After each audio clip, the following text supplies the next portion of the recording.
Peter, how could you decide to move your parents in without consulting me first? I challenged, my voice filled with a blend of astonishment and anger.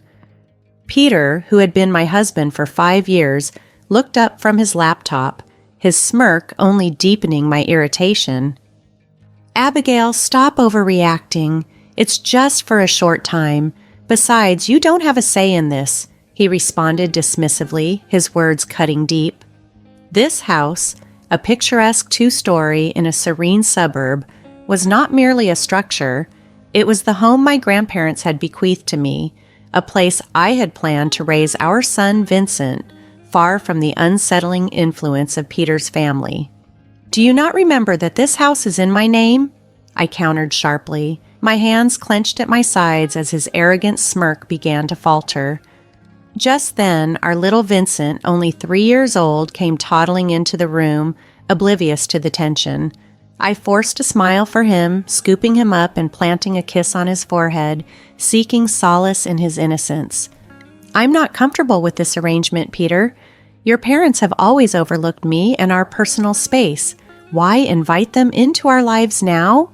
I said, my voice firm yet controlled. Peter shrugged, his indifference adding to my growing frustration. They're my family, Abigail. It's something you just wouldn't understand, he said dismissively. The term family echoed in my thoughts, mocking me. My own family, who had run a small, the cozy coffee shop in our town, had always been my sanctuary, a stark contrast to Peter's domineering and invasive parents. As our argument reached its peak, the doorbell chimed, cutting through the tension. Peering through the peephole, my heart sank when I saw Peter's parents on the doorstep, suitcases in hand, poised to encroach further into our lives. Fine, Peter, let them in, but this isn't over, I declared sharply, handing our son Vincent to him before reluctantly swinging the door open. Abigail, darling, exclaimed Peter's mother as she breezed past me, barely acknowledging my presence. His father, always stern and distant since our wedding, followed her inside. As they settled into my living room, the space that had once felt like a refuge now seemed invaded. This intrusion was just the beginning, I realized, but something shifted in me as I watched them unpack. I was tired of being the accommodating daughter-in-law, always bending to their demands. I retreated to the kitchen, my resolve hardening. This was my home, my sanctuary, and I was determined to defend it. The days that followed blurred into a series of overbearing changes. Peter's mother, Denise, had a way of making her presence overwhelmingly felt. She rearranged my kitchen, critiqued my parenting, and acted as though she owned the place. One morning, as I prepared breakfast for Vincent, she chided, "Vincent shouldn't be eating that, Abigail. It's not healthy." I bit back a sharp retort, feeling her judgment sting. "He's fine, Denise. It's just muesli," I responded, trying to keep my composure. She shook her head dismissively. "In our house, we believe in a proper diet." "You really should learn," she sighed, her comments pecking at my patience like persistent jabs. Peter, as usual, was of no help, engrossed in his work and oblivious to the escalating tension. One evening, as I was tucking Vincent into bed, Denise barged into his room. "He's still not sleeping through the night. You must be doing something wrong," she accused. Her words hit me like a slap, sowing seeds of doubt about my capabilities as a mother. I knew I had to reclaim control, not just for my peace, but for Vincent's sake too. The battle lines were drawn in my own home, and I was ready to stand my ground.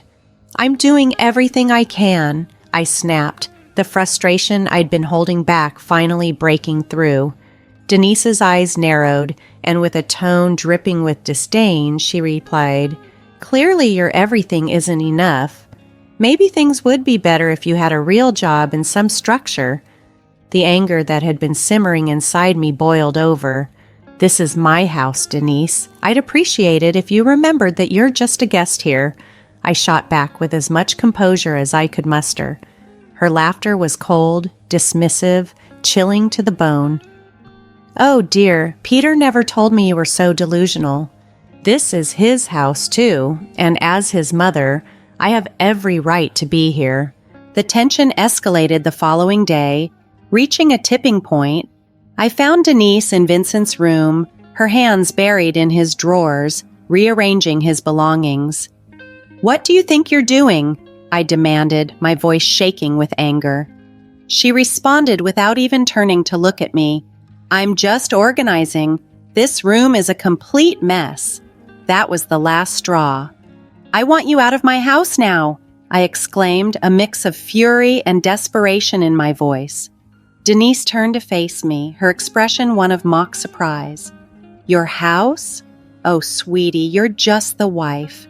This is Peter's house too, and he wants us here." I stormed out of the room, my mind swirling with a tumult of emotions. Peter's betrayal, Denise's intrusion, and the way they both ignored my feelings. It was all too much. I was tired of being pushed around, tired of my home being invaded by people who didn't respect me. That night, as I lay in bed, ideas began to form in my mind. A plan started taking shape, a plan to take back control of my life and my home. I was determined not only to reclaim my space, but also to assert my standing in this household. It was clear that if I wanted to change the dynamics within these walls, it was up to me to initiate that change. The next morning would be the beginning of a new chapter, one where I set the terms and conditions of how we lived in this house. Peter and his parents had overstepped their boundaries, crossing a line that forced me to acknowledge a hard truth. I could no longer be passive in my own home. The constant intrusion was affecting not only my peace, but also my son's future.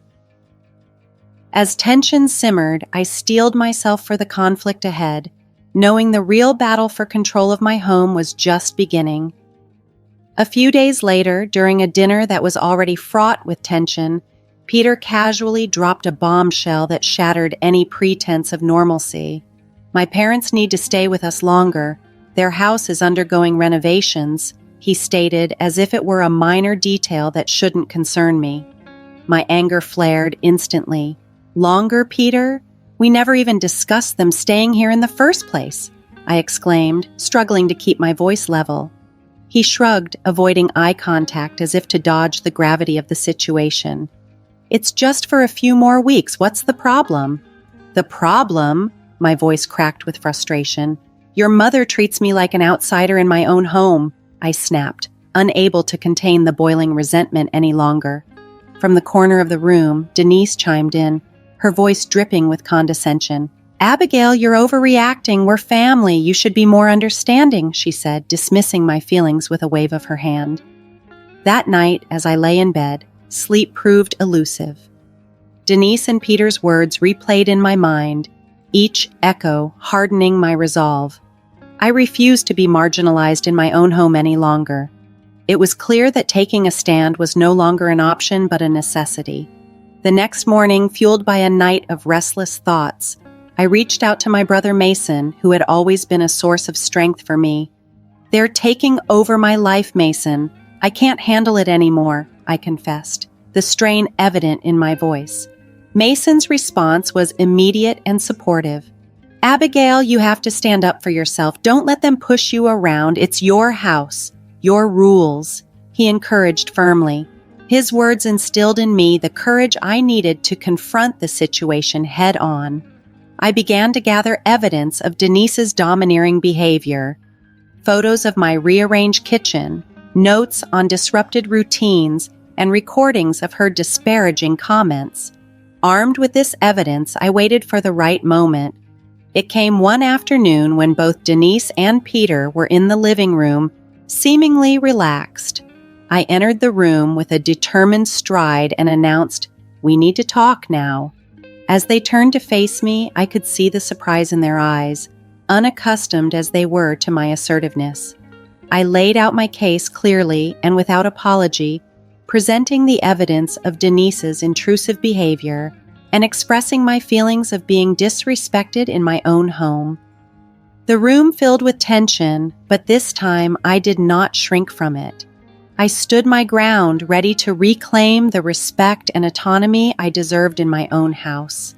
This was not just a moment of confrontation, but a declaration of my independence within my own life and home.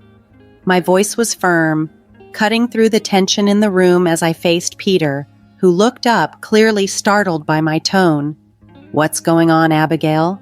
he asked, a hint of unease in his voice. "It's about your parents, Peter. Their constant interference, their lack of respect for my boundaries. It stops today," I declared, clutching a list of grievances. Denise scoffed from her chair, dismissing me with a wave.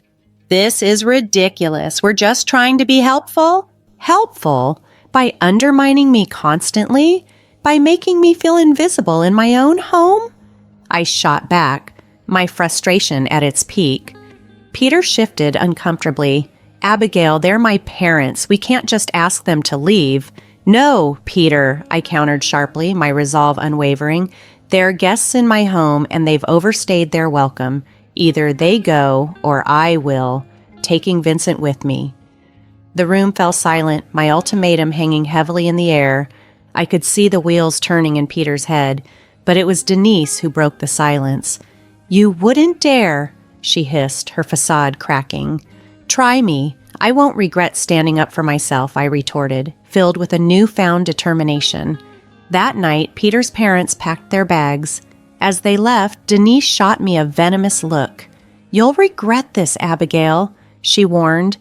But as the door closed behind them, I felt a profound sense of relief wash over me. It was the first step towards regaining control of my life, and I was ready for whatever challenges lay ahead. The days following Denise and her husband's departure were oddly quiet. Peter's demeanor towards me turned cold and distant. Our interactions were minimal and strained, yet I found solace in the peace of my own home and the joyful laughter of our son, Vincent. One evening, as Vincent played with his toys, Peter broke the silence with an unexpected announcement. "I have to go on a business trip." The news came as a shock, but it also offered a moment of clarity. It was time for me to fully embrace the peace and independence I had fought so hard to achieve. "I'll be gone for a few weeks," Peter announced with an indifferent tone, as if our faltering relationship was merely a minor inconvenience compared to his work obligations. "Fine," I replied sharply, a surge of relief washing over me at the prospect of his absence. As soon as he left, the atmosphere in our home shifted, becoming lighter, almost liberating. I began to reverse the changes Denise had imposed, each correction feeling like a minor triumph in reclaiming my space. However, the real turning point came unexpectedly. I stumbled upon a series of emails on Peter's laptop, which he had left carelessly open. The emails laid bare an affair, a betrayal that sliced through the fabric of our marriage, more cutting than any of Denise's pointed remarks. A storm of anger, hurt, and betrayal engulfed me as the reality of his deception sank in. It was clear that it was time for Peter to face the repercussions of his actions. With a clear mind and a firm resolve, I started to plan my next steps meticulously. The first order of business was to secure my financial and legal standing. I contacted a lawyer, laid out my situation, and initiated the divorce proceedings. Then, I turned my attention to the house, my grandparents' legacy and a symbol of my independence. I reached out to a real estate agent. "I want to sell the house quickly and quietly," I told her, my voice firm. Her surprise was evident, but she sensed the urgency and gravity of my decision. "Are you sure about this, Abigail? Selling the house is a big step," she cautioned. "I've never been more certain," I assured her, my voice laced with a mix of betrayal and newfound determination. The house went on the market, and to my relief, offers came in swiftly. The thought of Peter returning to find he had lost his grip over this aspect of my life brought a bittersweet satisfaction. Throughout this tumultuous period, I leaned heavily on my family for support. My parents, though shocked by Peter's actions, stood firmly by my side, providing the emotional backbone I needed.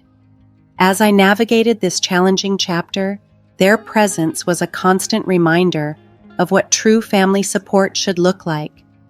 "And Vincent, we're here for you no matter what," my father reassured me, his eyes tender as he watched Vincent play, blissfully unaware of the storm swirling around us. I quietly vowed to protect his happiness at all costs. Peter's return was inevitable, but I had changed profoundly in his absence. Armed with the truth and a concrete plan, I was ready to confront him and reclaim my autonomy. The day he returned, the air was thick with tension, a tension I had mentally rehearsed many times, imagining every possible reaction. Yet, my heart still raced as I heard his key turn in the lock. "Abigail, I'm back," Peter announced, his voice echoing through the now strange-feeling space of our home. I emerged from the kitchen, my posture resolute. "Welcome home, Peter. We need to talk," I said firmly. He looked around, his brow furrowing as he noticed the alterations. "What's going on? The house looks different."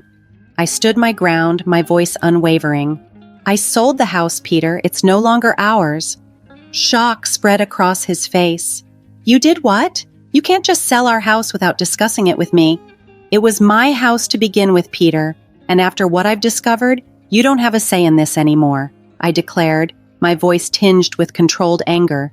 He scoffed, trying to assert his control. "What are you talking about? What affair?" "I know everything, Peter," I stated firmly, watching his confident demeanor begin to crack. His feeble attempt to deny the allegations was short-lived. "Abigail, it's not what you think," he tried to explain. "I think it's exactly as it appears. You've betrayed me, betrayed our family," I countered, the pain evident in my voice. Peter's face shifted from shock to anger. "You're overreacting. We can fix this." "There's no we anymore, Peter. I've filed for divorce," I declared, extending the divorce papers to him. The subsequent conversation was a chaotic blur of accusations and denials, but I remained steadfast. The man I had married had disappeared, replaced by someone consumed by his selfish desires. As he stormed out, vowing to fight the divorce, I felt a complex mix of relief and determination. No matter the challenges ahead, I was prepared to face them for the sake of my future and Vincent's well-being. With a sense of freedom tinged with apprehension, I stepped into my new life, aware that the struggle was far from over. In the weeks that followed, our situation unfolded publicly, exposing not just Peter but drawing his once domineering parents into the fray. Their attempts to reconcile were met with my resolute silence. I had severed ties, focusing all my energy on Vincent and finalizing our divorce. The day of the court hearing finally arrived, and Peter appeared visibly defeated, the weight of his choices bearing down on him. When the judge granted me the divorce, along with custody of Vincent, I felt a profound sense of justice being served. After the hearing, Peter's attempts at reconciliation were futile. "You made your choice, Peter. Now you have to live with it," I told him firmly, turning away for the last time. The fallout from our divorce and Peter's affair was swift and severe, tarnishing his reputation and straining his relationships. His once imposing parents now faced social ostracism, a stark reversal of their previous status.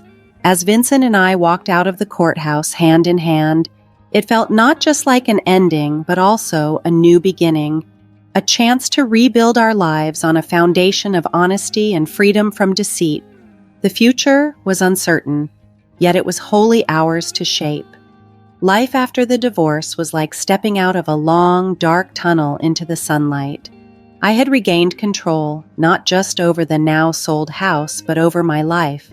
Vincent, blissfully unaware of the adult complexities, thrived in the stability and love I provided.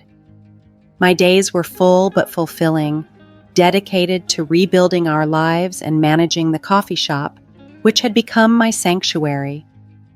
However, the shadow of Peter and his parents occasionally cast a pall over my newfound peace.